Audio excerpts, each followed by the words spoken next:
1991 August മാസത്തിൽ അമേരിക്കയിലെ main എന്ന സ്റ്റേറ്റിലുള്ള പോർട്ട്ലാൻഡിൽ നിന്നും 47 വയസ്സുള്ള പേൾ സ്മിത്ത് എന്ന സ്ത്രീയെ കാണാതാവുന്നു. പേൾ സ്മിത്തിനെ കാണാതായ വിവരം അവരുടെ മകളായ എലൈൻ പോലീസിൽ ഇൻഫോം ചെയ്തത് ഓഗസ്റ്റ് 13-നാണ്. എന്നാൽ അവർ ഓഗസ്റ്റ് 11-ന് തന്നെ കാണാതായിട്ടുണ്ട്. അമ്മ അവരുടെ പുതിയ ഭർത്താവിനോടൊപ്പമാണ് താമസിക്കുന്നത് എന്നും അതുകൊണ്ടാണ് അമ്മയെ കാണാതായ വിവരം ഞാൻ അറിയാൻ വൈകിയത് എന്നുമാണ് എലൈൻ പോലീസുകാരോട് പറഞ്ഞത്. ഭാര്യയെ കാണാതായി 2 ദിവസങ്ങൾ കഴിഞ്ഞിട്ടും പേൾ സ്മിത്തിന്റെ നിലവിലെ ഭർത്താവായ ബിൽ ബ്രൺസ് പരാതിയുമായി എത്തിയില്ല എന്നുള്ളത് പോലീസുകാരിൽ സംശയമുണ്ടാക്കി. അവരുടനെ ബിൽ ബ്രൺസിന്റെ വീട്ടിലെത്തുകയും അയാളെ ചോദ്യം ചെയ്യുകയും ചെയ്തു. ഓഗസ്റ്റ് 11-ന് രാത്രി ഞങ്ങൾക്കിടയിൽ ഒരു വഴക്കുണ്ടായെന്നും അന്ന് പേൾ ദേഷ്യപ്പെട്ട് വീട്ടിൽ നിന്നും ഇറങ്ങിപ്പോയതാണ് എന്നും അവൾ മുൻപും പലതവണ ഇതേ രീതിയിൽ പെരുമാറിയിട്ടുണ്ട്. കുറച്ചു ദിവസങ്ങൾ കഴിഞ്ഞ് തിരിച്ചു വരാറാണ് പതിവ് എന്നുമാണ് ബിൽ ബ്രൺസ് പോലീസുകാരോട് പറഞ്ഞത്. എന്നാൽ പേൾ സ്മിത്ത് ഇനിയൊരിക്കലും ജീവനോടെ തിരിച്ചു വരില്ല എന്ന് അധികം വൈകാതെ തന്നെ എല്ലാവർക്കും മനസ്സിലായി. എന്താണ് പേൾ സ്മിത്തിന്റെ ജീവിതത്തിൽ സംഭവിച്ചത്? പോലീസ് എങ്ങനെയാണ് ഈ കേസ് തെളിയിച്ചത്? നമ്മുടെ ഇൻവെസ്റ്റിഗേഷൻ ഇവിടെ ആരംഭിക്കുന്നു. Welcome back.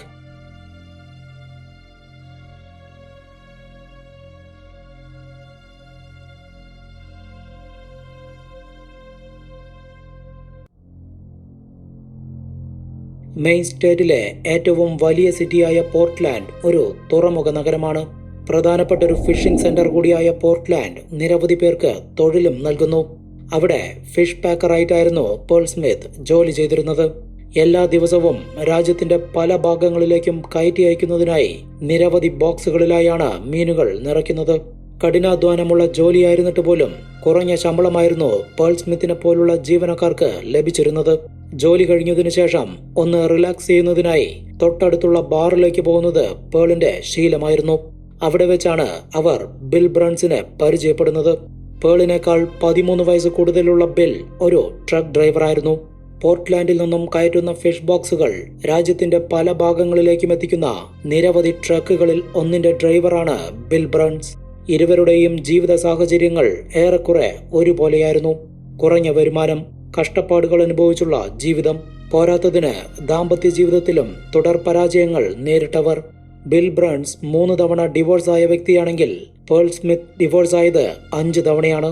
1986 പകുതിയോടെ പരിചയപ്പെട്ട ഇരുവരും വളരെ പെട്ടെന്ന് തന്നെ അടുപ്പത്തിലാവുകയും വിവാഹം കഴിച്ച് ഒരുമിച്ച് ജീവിതം ആരംഭിക്കുകയും ചെയ്തു.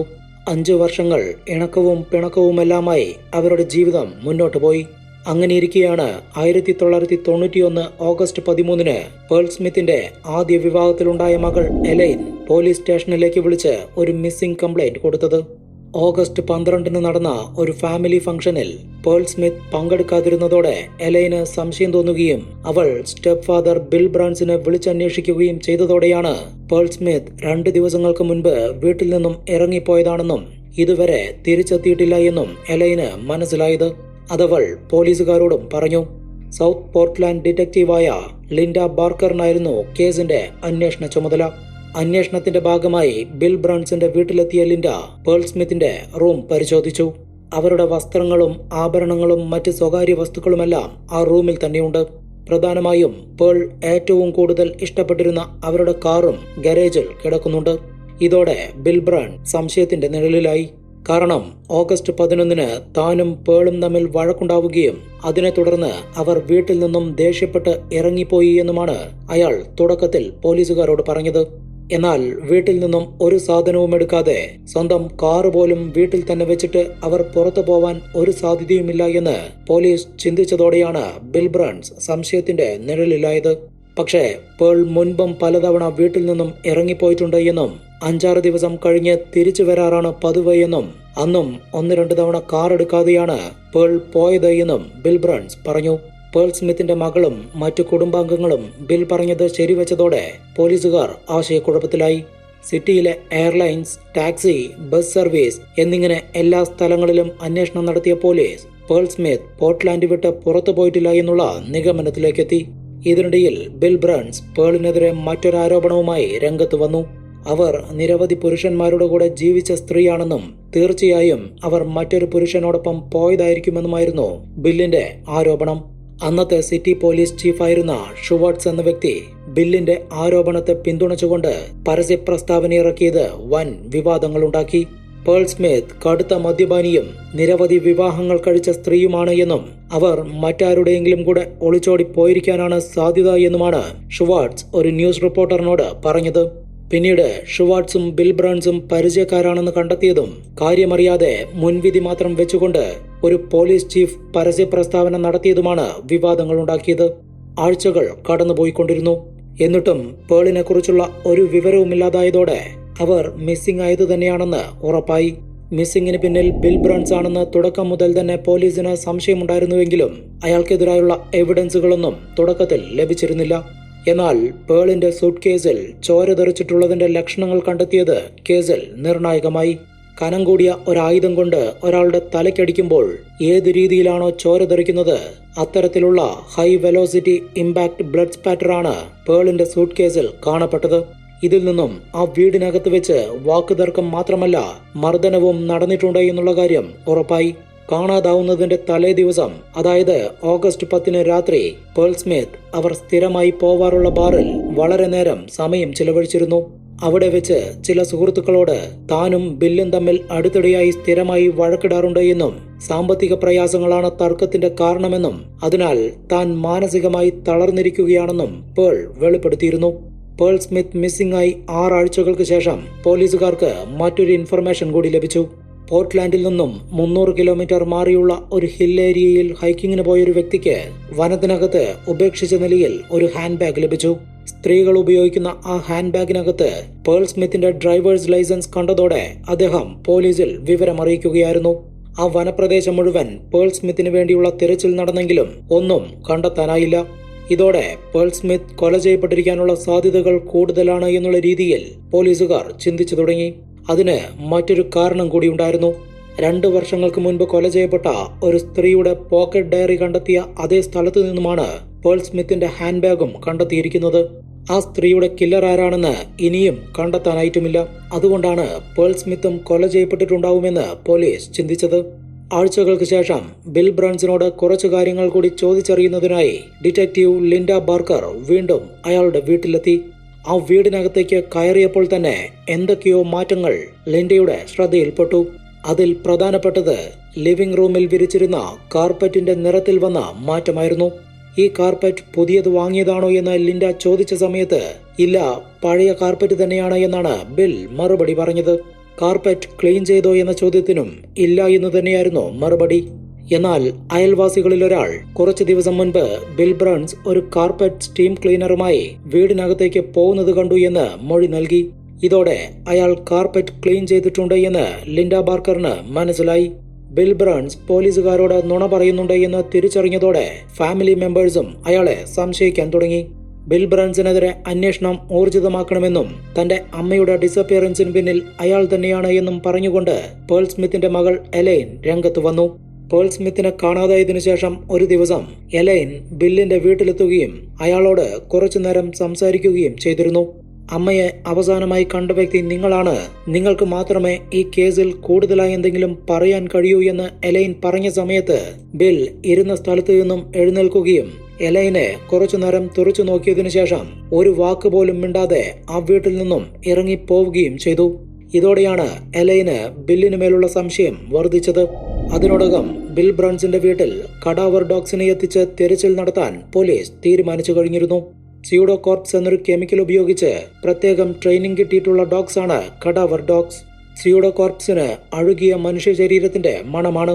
അതുകൊണ്ട് തന്നെ ഏതെങ്കിലും സ്ഥലത്ത് ഡെഡ് ബോഡി കുഴിച്ചിടുകയോ മറ്റോ ചെയ്തിട്ടുണ്ടെങ്കിൽ കഡാവർ ഡോഗ്സ് അത് എളുപ്പത്തിൽ കണ്ടെത്തും. ഇങ്ങനെ നടത്തിയ പരിശോധനയിൽ ആ വീടിനകത്തേക്ക് കയറിയ ഡോഗ് മണം പിടിച്ച് നേരെ പോയത് ബേസ്മെന്റ് റൂമിലേക്കായിരുന്നു. അവിടെ ഒരു സ്ഥലത്ത് മാത്രം നിന്ന് ആ നായ നിരവധി തവണ കുരച്ചതോടെ അവിടെ കുഴിയെടുത്ത് പരിശോധിക്കാൻ പോലീസ് തീരുമാനിച്ചു. കേസ് ഏറെക്കുറെ അന്തിമഘട്ടത്തിലെത്തി എന്ന് കരുതിയ പോലീസുകാരെ നിരാശയിലാഴ്ത്തിക്കൊണ്ട് അവർക്ക് അവിടെ നിന്നും ഒന്നും കണ്ടെത്താൻ കഴിഞ്ഞില്ല. റെഫ്രിജറേഷൻ യൂണിറ്റുള്ള ട്രക്കിൽ മീനുകൾ നിറച്ച് അമേരിക്കയിലെ പല ഭാഗങ്ങളിലേക്കും ദൂരയാത്രകൾ നടത്തുന്ന വ്യക്തിയാണ് ബിൽ ബ്രൺസ്. അതുകൊണ്ട് തന്നെ ഒരുപക്ഷെ പേളിനെ ബിൽ കൊലപ്പെടുത്തിയിട്ടുണ്ടെങ്കിൽ ഡെഡ് ബോഡി അമേരിക്കയിലെ ഏതു ഭാഗത്തേക്കും നിഷ്പ്രയാസം കൊണ്ടുപോവാനും ഉപേക്ഷിക്കാനും അയാൾക്ക് കഴിയും. ഓൾറെഡി ട്രക്കിനകത്ത് പല ഭാഗത്തും ഫിഷിന്റെ ബ്ലഡ് ആയിട്ടുള്ളതിനാൽ ആർക്കും ഒരു സംശയമുണ്ടാവാനും സാധ്യതയില്ല. എന്നാൽ പേൾ സ്മിത്ത് മറ്റാരുടെയെങ്കിലും കൂടെ ഒളിച്ചോടി പോയതായിരിക്കും എന്ന് മാത്രമാണ് ബിൽ ബ്രൺസ് പറഞ്ഞുകൊണ്ടിരുന്നത്. ഈ സമയത്താണ് പേൾ സ്മിത്തിന്റെ ഒരു ഫ്രണ്ട് മറ്റൊരു വെളിപ്പെടുത്തലുമായി രംഗത്ത് വന്നത്. ഒരു ദിവസം പേൾ സ്മിത്തിനോട് സംസാരിച്ചു കൊണ്ടിരിക്കുന്ന സമയത്ത്, ഒരുപക്ഷെ ഞാൻ കൊല ചെയ്യപ്പെടുകയാണെങ്കിൽ അത് ബിൽ ബ്രൺസ് ആണ് ചെയ്തത് എന്ന് നീ പോലീസുകാരോട് പറയണമെന്ന് പേൾ സ്മിത്ത് തന്നോട് ആവശ്യപ്പെട്ടിട്ടുണ്ട് എന്നാണ് ആ സുഹൃത്ത് വെളിപ്പെടുത്തിയത്. ഇതോടെ ബിൽ ബ്രൺസിന്റെ വീട്ടിൽ ഒരിക്കൽ കൂടി പരിശോധന നടത്താൻ പോലീസ് തീരുമാനിച്ചു. ഇത്തവണ ലൂമിനോൾ എന്ന കെമിക്കലിന്റെ സഹായത്തോടെയാണ് പരിശോധന നടന്നത്. ഒരു സ്ഥലത്തായിട്ടുള്ള ചോരപ്പാടുകൾ വെള്ളമോ ഡിറ്റർജന്റോ ഉപയോഗിച്ച് എത്ര തവണ വൃത്തിയായി ക്ലീൻ ചെയ്താലും അവിടെ ലൂമിനോൾ സ്പ്രേ ചെയ്താൽ ചോരയായിട്ടുള്ള ഭാഗങ്ങൾ വ്യക്തമായി കണ്ടെത്താൻ കഴിയുമെന്നതാണ് ലൂമിനോളിന്റെ പ്രത്യേകത. ഇത്തരത്തിൽ ആ വീടിനകത്ത് ലൂമിനോൾ സ്പ്രേ ചെയ്തതോടെ കണ്ട കാഴ്ച ഞെട്ടിക്കുന്നതായിരുന്നു. നിലത്തും ചുമരിലുമെല്ലാം ധാരാളം ചോര തെറിച്ചിരിക്കുന്നു. പല സ്ഥലത്തും ചോര പുരണ്ട കാൽപ്പാടുകൾ കാണാം. അതുപോലെ ബേസ്മെന്റ് റൂമിലേക്കുള്ള സ്റ്റെയറിലും ധാരാളം ചോരയായിട്ടുണ്ട്. ഒരു ഡെഡ് ബോഡി സ്റ്റെയറിലൂടെ വലിച്ചിഴച്ചു കൊണ്ടുപോയതിന്റെ എല്ലാ ലക്ഷണങ്ങളുമുണ്ട്. എല്ലാത്തിനുമുപരി ബേസ്മെന്റ് റൂമിലെ ഫ്ലോറിൽ ഒരു സ്ഥലത്തു മാത്രം ധാരാളം ബ്ലഡ് ആയിരിക്കുന്നു. ആ ബ്ലഡ് സ്റ്റെയിൻസ് കാണാൻ ഒരു മനുഷ്യ ശരീരത്തിന്റെ ആകൃതി പോലെയാണ് ഉണ്ടായിരുന്നത്. ഇതെല്ലാം തന്നെ ഓൾറെഡി ക്ലീൻ ചെയ്ത് കളഞ്ഞതാണ്. ലൂമിനോൾ സ്പ്രേ ചെയ്തതുകൊണ്ട് മാത്രമാണ് ഇതെല്ലാം കണ്ടെത്താൻ കഴിഞ്ഞത്. ആ വീടിനകത്ത് വെച്ച് ഒരു കൊലപാതകം നടന്നിട്ടുണ്ട് എന്നും പേൾ വീട്ടിൽ നിന്നും പിണങ്ങിപ്പോയി എന്ന ബില്ലിന്റെ മൊഴി നുണയാണ് എന്നും ഉറപ്പായി. ഇതോടെ ബിൽ ബ്രൺസിനെ പോലീസ് വീണ്ടും ചോദ്യം ചെയ്തു. ഇത്തവണ അവരുടെ ചോദ്യം ചെയ്യലിന്റെ രീതി മാറി. ലൂമിനോൾ പരിശോധനയുൾപ്പെടെ ബില്ലിനെതിരായിട്ടും താൻ നിരപരാധിയാണ് എന്ന് മാത്രമായിരുന്നു അയാൾ പറഞ്ഞുകൊണ്ടിരുന്നത്. എന്നാൽ നുണ പരിശോധനയ്ക്ക് വിധേയനാവാൻ ആവശ്യപ്പെട്ടപ്പോൾ ബിൽ ബ്രൺസ് അതിന് തയ്യാറായില്ല. തെളിവുകളെല്ലാം ബില്ലിനെതിരാണെങ്കിലും ഡെഡ് ബോഡി കണ്ടെത്താതെ ഇനി കേസ് അന്വേഷണം മുന്നോട്ടു പോവില്ല എന്ന സ്ഥിതിയെത്തി. ഓൾറെഡി ബില്ലിന്റെ വീട്ടിലെ ബേസ്മെന്റ് റൂമിൽ പല സ്ഥലത്തും കുഴിയെടുത്ത് പരിശോധിച്ചതാണ്. എന്നിട്ടും ഡെഡ് ബോഡി കണ്ടെത്താൻ കഴിഞ്ഞിരുന്നില്ല. പക്ഷേ ഡെഡ് ബോഡി ബേസ്മെന്റ് റൂമിൽ തന്നെ എവിടെയോ കുഴിച്ചിട്ടിട്ടുണ്ട് എന്ന് തന്നെയാണ് ഇൻവെസ്റ്റിഗേഷൻ ടീമിലെ എല്ലാവരും വിശ്വസിച്ചിരുന്നത്.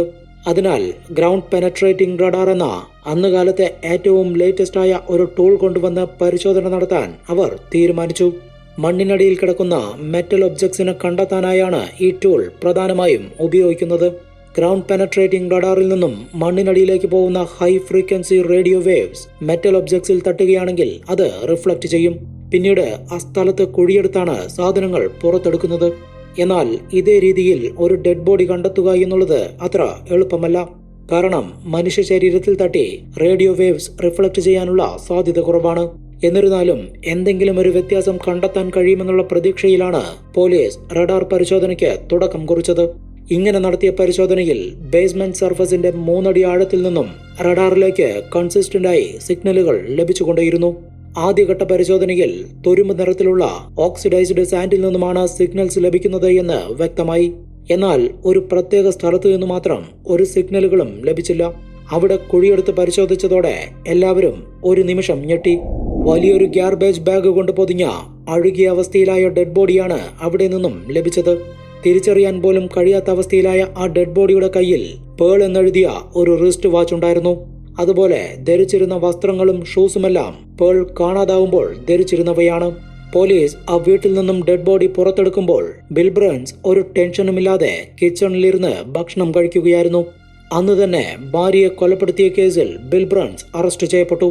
പേൾ സ്മിത്തിന്റെ മുഖത്ത് 3 ഭാഗത്തായി ഫ്രാക്ചറുകൾ കണ്ടെത്തി. കനം കൂടിയ എന്തോ ആയുധം കൊണ്ട് അവരുടെ മുഖം അടിച്ചു തകർത്തിരിക്കുകയാണ്. അതുതന്നെയാണ് അവരുടെ മരണകാരണമായിരിക്കുന്നതും. തെളിവുകളെല്ലാം ബില്ലിനെതിരാവുകയും ഡെഡ് ബോഡി പോലീസ് കണ്ടെത്തുകയും ചെയ്തതോടെ പ്രതി കുറ്റസമ്മതം നടത്തി. ഓഗസ്റ്റ് 11 രാത്രി ബിൽ ബ്രൺസും പേൾ സ്മിത്തും തമ്മിൽ വലിയ രീതിയിലുള്ള വഴക്കുണ്ടായി. സാമ്പത്തിക പ്രശ്നങ്ങൾ തന്നെയായിരുന്നു വഴക്കിന്റെ കാരണം. അഗ്രസീവ് ക്യാരക്ടറിനുടമയായ ബിൽ ബ്രൺസ് പെട്ടെന്ന് അക്രമാസക്തനാവുകയും പേളിന്റെ മുഖത്ത് 3 തവണ ശക്തിയായി അടിക്കുകയും ചെയ്തു. അടിയുടെ ആഘാതത്തിൽ മൂക്കിലൂടെയും വായിലൂടെയും ചോര വന്ന പേൾ അൺകോൺഷ്യസ് ആയി നിലത്ത് വീഴുകയും കുറച്ചു സമയത്തിനകം മരണപ്പെടുകയും ചെയ്തു. തുടർന്ന് ഡെഡ് ബോഡി ഒരു ഗാർബേജ് ബാഗിനകത്താക്കിയതിനു ശേഷം ബേസ്മെന്റിലേക്ക് വലിച്ചൊഴിച്ചു കൊണ്ടുപോവുകയും കുഴിച്ചിടുകയുമായിരുന്നു. എല്ലാത്തിനും ശേഷം കേസ് വഴിതിരിച്ചു വിടുന്നതിന് വേണ്ടിയാണ് ബിൽ ബ്രൺസ് പേളിന്റെ ഹാൻഡ് ബാഗ് മറ്റൊരു സ്ഥലത്ത് കൊണ്ടുപോയി ഉപേക്ഷിച്ചത്. കേസ് കോടതിയിലെത്തി വിചാരണ പൂർത്തിയായപ്പോൾ ബിൽ ബ്രൺസിന് 15 വർഷത്തെ ജയിൽ ശിക്ഷ മാത്രമാണ് കോടതി വിധിച്ചത്. ഡെഡ് ബോഡി പോസ്റ്റ്മോർട്ടം നടത്തിയ മെഡിക്കൽ എക്സാമിനർ മറ്റൊരു കാര്യം കൂടി കണ്ടെത്തിയിരുന്നു. പേൾ സ്മിത്തിന് ക്യാൻസർ ബാധിച്ചിട്ടുണ്ട്. രോഗം അന്തിമഘട്ടത്തിലുമായിരുന്നു. 6 മാസത്തിൽ കൂടുതൽ അവർ ജീവിച്ചിരിക്കാനുള്ള ഒരു സാധ്യതയും ഉണ്ടായിരുന്നില്ല. അങ്ങനെയൊരു സ്ത്രീയെയാണ് ബിൽ ബ്രൺസ് കൊലപ്പെടുത്തിയത്. എന്താണ് ഈ കേസിനെ കുറിച്ചുള്ള നിങ്ങളുടെ അഭിപ്രായമെന്ന് കമന്റ് ചെയ്ത് പറയൂ. പുതിയൊരു ഇൻവെസ്റ്റിഗേഷനുമായി വീണ്ടും കാണാം. ബൈ.